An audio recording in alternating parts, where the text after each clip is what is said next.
right, we had two remaining questions that I was going to answer via video. One was the block progressions, and one was the exercise progress in the analytics module. So let me go over those real quick. We'll go into the library, and I'm going to build it out in this progressions tab here. If you had, let's say, like a 9-week squat cycle already in a program, you could save it there as well. And if I remember, I'll show you how that's done too. But what we'll do here is the progress or progressions, new progression.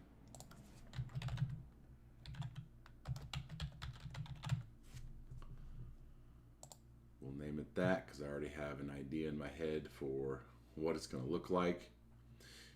Don't really need to do any of these. I will do one. I'll put it as strength and power because I'm going to do some contrast training and then move into actually building it out. This will look very much just like the builder. Right here we see weeks or week 1 of 1 because we're going to want, we'll say, a 6-week program. I'm going to, in this moment, add a week until we get a total of 6. Obviously you can clone week like you do in the builder.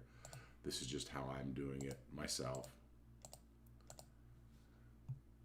Alright, so we've got that. Now I'm going to do typically what I do in the builder after I create the outline or the template for the week. I'm going to flip it on its side and do the load progression view because that is more relevant excuse me, to what we're doing here. I'm going to actually take off week 6 and just make it a 5-week progression. Alright, add a block, new block superset. We'll do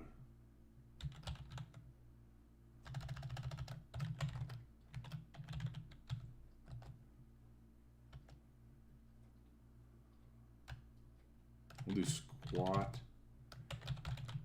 contrast training here. Cool. Now it brings up the exercise. We'll do back squat. There that is. We'll do squat jump. Yep, we'll do squat jump. Insert those two. Now we have that here. Let's build it out.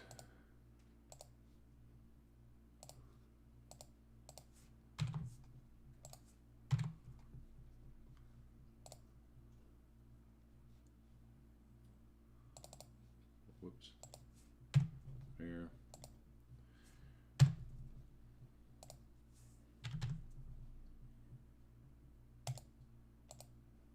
Whoops.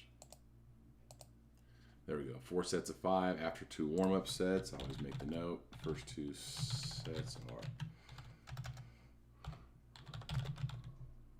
warm-up sets.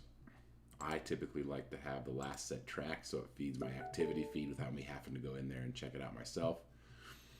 All right, so we've got that done for back squat. Going here to squat jump.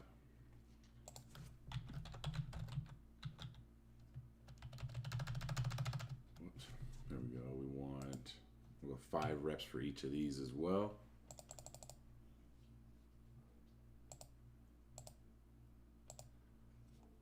Actually going to do 0 and 0 for the warm-up sets because I only want them supersetted with the working sets. There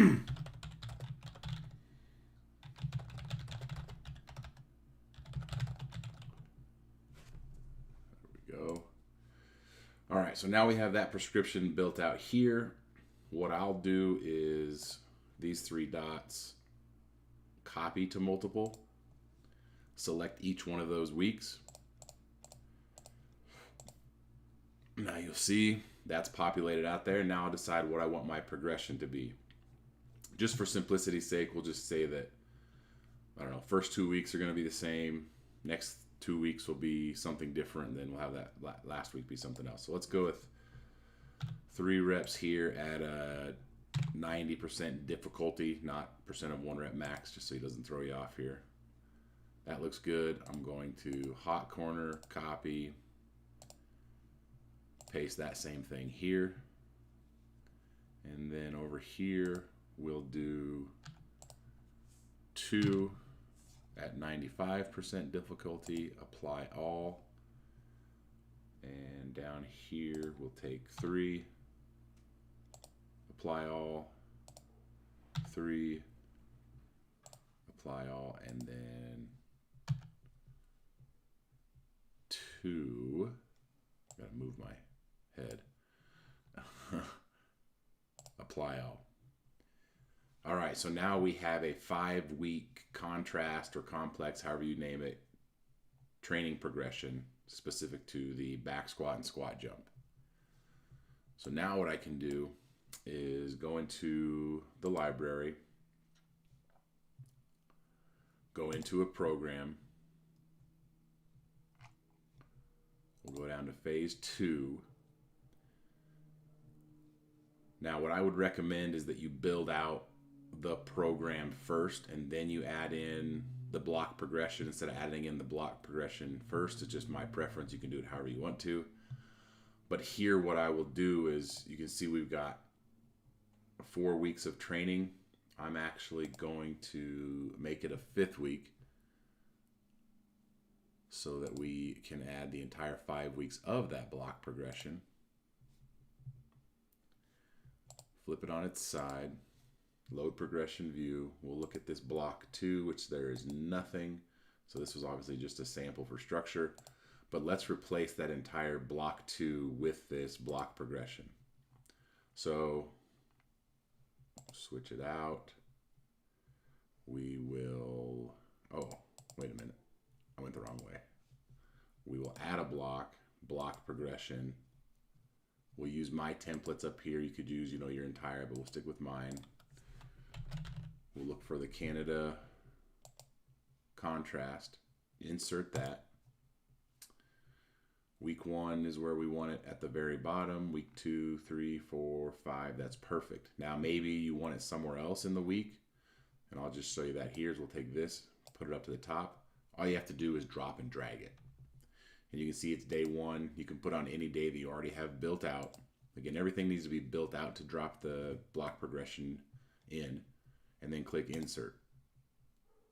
Now, at the bottom of each one of these, you can see 85, 85, 90, 90, and then we had that other one at the top, 95. All right, so that is a way to build block progressions as well as how to insert them into pre-existing programs. Let me know if you have any further questions on the block progressions.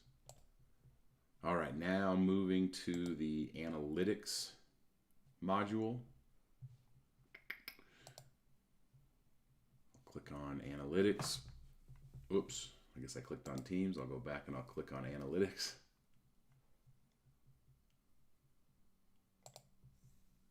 And right now you'll see it populates my reports. If you and your staff create more, you guys can leverage one another's reports as well. I'm just going to stick with my reports because this is a demo account, so there's a lot of stuff in here. And when it comes to exercise progression, I'll do this one right here, exercise comparison. And what I have is 3 main exercises: lower body back squat, upper body push, bench press, upper body pull, chin-ups. And I have them spanning from the beginning of the year all the way through, it looks like, May. I doubt that I have any additional data in there, but you can always take the date and push it out. So let's see if we have any to June. I don't know if it's going to change. I doubt I have any new data in this one. Yeah, stops at May anyway. So that one doesn't really matter, but that's how you can change the date. Select whatever days you want. Sit down with an individual and go over how their, I guess KPIs, big exercises, are trending over time. There's another thing is down here is the table. This is for an easy conversation, but since everyone loves graphs, this is typically where I'll focus on it.